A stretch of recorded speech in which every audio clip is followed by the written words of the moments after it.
ನಮಸ್ಕಾರ ಫ್ರೆಂಡ್ಸ್, ಶ್ರೀದೇವಿ ಪಾಕಶಾಲೆಗೆ ಸ್ವಾಗತ. ನಾನು ಇಂದು ಬೀನ್ಸ್ ಹಾಕಿ ಬೇಳೆ ಸಾಂಬಾರನ್ನು ಯಾವ ರೀತಿ ಮಾಡಬೇಕೆಂದು ತೋರಿಸಿಕೊಡುತ್ತೇನೆ. ನೋಡಿ, ಇದು ಮಾಡಲು ಕೂಡ ತುಂಬ ಈಸಿ ಮತ್ತು ಬೇಗನೆ ಆಗುತ್ತದೆ.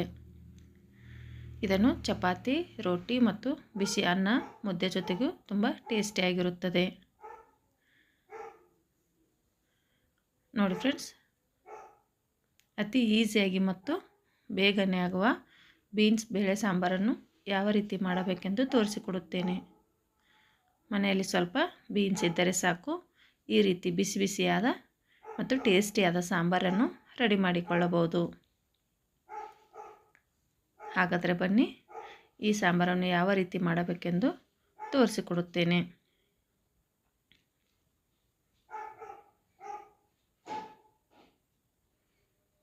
ಮೊದಲಿಗೆ ನಾನಿಲ್ಲಿ ಒಂದು ಕುಕ್ಕರ್ಗೆ ಒಂದು ಸಣ್ಣ ಬೌಲ್ನಷ್ಟು ತೊಗರಿಬೇಳೆಯನ್ನು ಹಾಕಿಕೊಳ್ಳುತ್ತೇನೆ. ನೋಡಿ ಫ್ರೆಂಡ್ಸ್, ಇದರಲ್ಲಿ ಡಸ್ಟ್ ಇರೋದರಿಂದ ನೀರನ್ನು ಹಾಕಿ 2 ರಿಂದ 3 ಬಾರಿ ಕ್ಲೀನಾಗಿ ವಾಶ್ ಮಾಡಿಕೊಳ್ಳುತ್ತೇನೆ. ನೋಡಿ ಫ್ರೆಂಡ್ಸ್, ಯಾವುದೇ ಬೇಳೆ ಆಗಲಿ ಕಾಳಾಗಲಿ ಹಾಗೆ ಯೂಸ್ ಮಾಡಬಾರ್ದು. ಈ ರೀತಿ ನೀರನ್ನು ಹಾಕಿಕೊಂಡು ಕ್ಲೀನಾಗಿ ವಾಶ್ ಮಾಡಿ ಮತ್ತೆ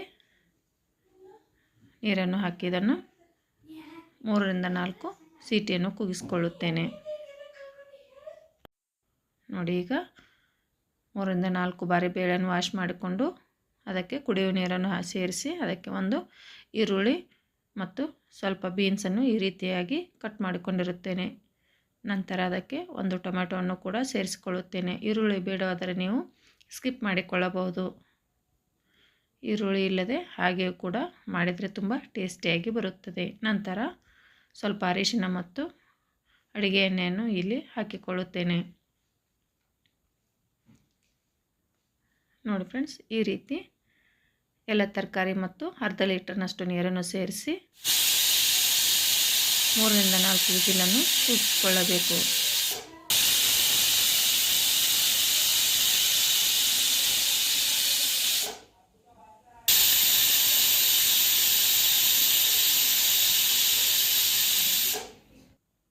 ನಂತರ ಕುಕ್ಕರ್ ಹವಾ ಪೂರ್ತಿಯಾಗಿ ಹೋದ ಮೇಲೆ ಲಿಡ್ಡನ್ನು ತೆಗೆದು ನೋಡಿ, ಈಗ ಎಷ್ಟೊಂದು ನುಣ್ಣಗೆ ಬೆಂದಿರುತ್ತದೆ. ಈ ರೀತಿ ಆದರೆ ಸಾಕು, ಈ ಸಾಂಬಾರನ್ನು ಒಗ್ಗರಣೆ ಮಾಡಿಕೊಳ್ಳಬಹುದು. ನೋಡಿ ಫ್ರೆಂಡ್ಸ್, ಸ್ವಲ್ಪ ಸ್ಪೂನಿನ ಮೂಲಕ ಈ ರೀತಿ ಸ್ಪ್ಯಾಶ್ ಮಾಡಿಕೊಳ್ಳಬೇಕು. ನಿಮಗೆ ಬೇಕಾದರೆ ಇನ್ನು ಪೂರ್ತಿಯಾಗಿ ನುಣ್ಣಗೆ ಕೂಡ ಇದನ್ನು ಬೇಯಿಸಿಕೊಳ್ಳಬಹುದು. ನೋಡಿ, ಪೂರ್ತಿಯಾಗಿ ಬೇಯಿಸಿಕೊಂಡರೆ ಬರೀ ಅನ್ನದ ಜೊತೆಗೆ ತಿನ್ನಬಹುದು. ಈ ರೀತಿ ಬೇಳೆ ಬೇಳೆಯಾಗಿದ್ದರೆ ಸ್ವಲ್ಪ ಚಪಾತಿ ರೋಟಿ ಜೊತೆಗೆ ಕೂಡ ತುಂಬ ಟೇಸ್ಟಿಯಾಗಿರುತ್ತದೆ.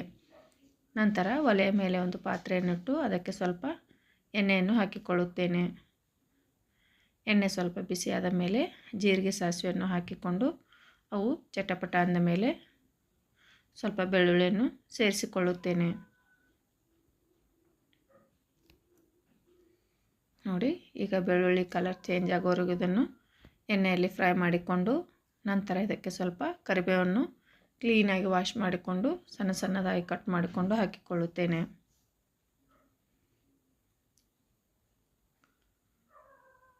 ನೋಡಿ ಫ್ರೆಂಡ್ಸ್, ಗ್ಯಾಸನ್ನು ಲೋ ಫ್ಲೇಮಲ್ಲಿ ಇಟ್ಟುಕೊಂಡು ಈ ರೀತಿ ಎಣ್ಣೆಯಲ್ಲಿ ಖಾರವನ್ನು ಹಾಕೋದರಿಂದ ಸಾಂಬಾರ್ ಕಲರ್ ತುಂಬ ಚೆನ್ನಾಗಿ ಬರುತ್ತದೆ.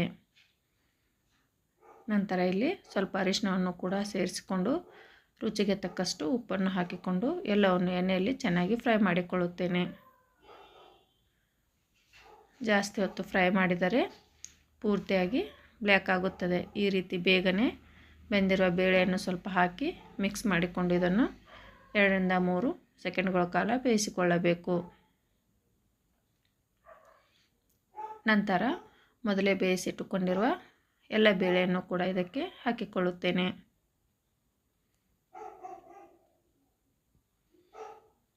ನೋಡಿ ಫ್ರೆಂಡ್ಸ್, ನಿಮಗೆ ಯಾವ ರೀತಿ ಸಾಂಬಾರು ಗಟ್ಟಿಯಾಗೂ ಬೇಕೋ ಇಲ್ಲ ತಿಳಿಯಾಗೂ ಕೂಡ ಇದನ್ನು ಮಾಡಿಕೊಳ್ಳಬಹುದು. ಈ ರೀತಿ ಮಾಡಿದರೆ ಚಪಾತಿ ಜೊತೆಗೆ ತಿನ್ನಬಹುದು.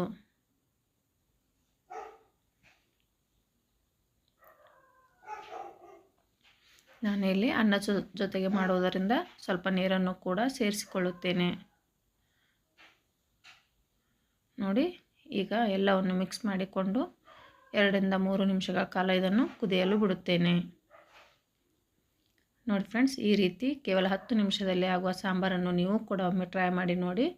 ಇಷ್ಟವಾದರೆ ಪ್ಲೀಸ್ ಒಂದು ಲೈಕ್ ಮಾಡಿ, ಶೇರ್ ಮಾಡಿ, ಕಮೆಂಟ್ ಮಾಡಿ ಮತ್ತು ನನ್ನ ಚಾನಲನ್ನು ಸಬ್ಸ್ಕ್ರೈಬ್ ಮಾಡದೆ ನೋಡುತ್ತಿದ್ದರೆ ಪ್ಲೀಸ್ ಸಬ್ಸ್ಕ್ರೈಬ್ ಮಾಡಿಕೊಂಡು ನೋಡಿಕೊಳ್ಳಿ. ನೋಡಿ ಫ್ರೆಂಡ್ಸ್, ಈಗ ಬಿಸಿ ಬಿಸಿಯಾದ ಮತ್ತು ಟೇಸ್ಟಿಯಾದ ಬೀನ್ಸ್ ಸಾಂಬಾರು ರೆಡಿ ಆಯಿತು. ಈ ರೀತಿ ಸಾಂಬಾರು ಮಾಡಿದರೆ ಮನೆಯಲ್ಲೂ ಕೂಡ ಎಲ್ಲರೂ ಇಷ್ಟಪಟ್ಟು ತಿನ್ನುತ್ತಾರೆ. ಇದಕ್ಕೆ ಬೇರೆ ಯಾವುದೇ ರೀತಿಯ ತರಕಾರಿ ಕೂಡ ಬೇಕಾಗಿರೋದಿಲ್ಲ. ಒಂದು ವೇಳೆ ನಿಮಗೆ ಇನ್ನೂ ಹೆಚ್ಚಿನ ತರಕಾರಿ ಬೇಕಾದರೆ ಇದಕ್ಕೆ ಕ್ಯಾರೆಟ್ ಮತ್ತು ಆಲೂಗಡ್ಡೆ ಬೇರೆ ಬೇರೆಯಾದ ತರಕಾರಿಯನ್ನು ಕೂಡ ಹಾಕಿಕೊಳ್ಳಬಹುದು. ನಂತರ ಇದಕ್ಕೆ ಫ್ರೆಶ್ ಆಗಿರೋ ಕೊತ್ತಂಬರಿ ಸೊಪ್ಪನ್ನು ಸೇರಿಸಿದರೆ ಈಗ ಬಿಸಿ ಬಿಸಿಯಾದ ಬೀನ್ಸ್ ಬೇಳೆ ಸಾಂಬಾರು ರೆಡಿ ಆಯಿತು. ನೋಡಿ ಫ್ರೆಂಡ್ಸ್, ಈ ರೀತಿ 2 ರಿಂದ 3 ನಿಮಿಷಗಳ ಕಾಲ ಇದನ್ನು ಗ್ಯಾಸನ್ನು ಲೋ ಫ್ಲೇಮಲ್ಲಿ ಇಟ್ಟುಕೊಂಡು ಚೆನ್ನಾಗಿ ಬಾಯ್ಲ್ ಮಾಡಿಕೊಳ್ಳಬೇಕು. ಇದಕ್ಕೆ ಬೇಕಾದರೆ ಸ್ವಲ್ಪ ಹುಣಸೆಹಣ್ಣು ಕೂಡ ಸೇರಿಸಿಕೊಳ್ಳಬಹುದು. ಆದರೆ ನಾನು ಇಲ್ಲಿ ಹುಣಸೆಹಣ್ಣನ್ನು ಯೂಸ್ ಮಾಡಿರೋದಿಲ್ಲ. ಹುಣಸೆಹಣ್ಣು ಹಾಕಿದರೆ ಸ್ವಲ್ಪ ಅದರ ಜೊತೆಗೆ ಸ್ವಲ್ಪ ಬೆಲ್ಲವನ್ನು ಕೂಡ ಹಾಕಿಕೊಳ್ಳಬಹುದು. ನೋಡಿ ಫ್ರೆಂಡ್ಸ್, ಈಗ ಟೇಸ್ಟಿಯಾದ ಮತ್ತು ಬಿಸಿ ಬಿಸಿಯಾದ ಬೀನ್ಸ್ ಬೇಳೆ ಸಾಂಬಾರು ರೆಡಿ ಆಯಿತು. ನೋಡಿ, ಈಗ ನೀವು ಕೂಡ ಇದನ್ನು ಒಮ್ಮೆ ಟ್ರೈ ಮಾಡಿ ನೋಡಿ ಮತ್ತು ಲೈಕ್ ಮಾಡೋದನ್ನು ಮರೆಯಬೇಡಿ. Thank you.